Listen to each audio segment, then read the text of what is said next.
এই রাস্তা দিয়ে সে গাড়ি বের করতে হবে, জানি না কীভাবে বের করব, তারপরে ট্রাই করতে হবে।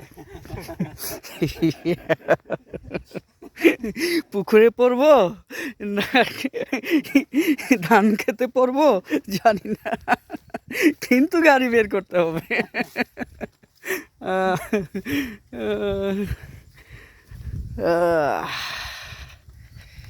গাড়ি বের করতে হবে।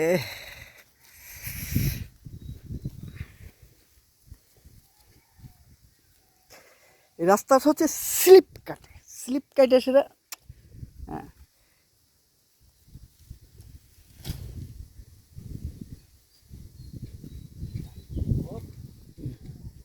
দিয়ে দেওয়া যাবে। এগুলো থাকলে আর স্লিপ করবে না, এগুলো থাকলে কোনো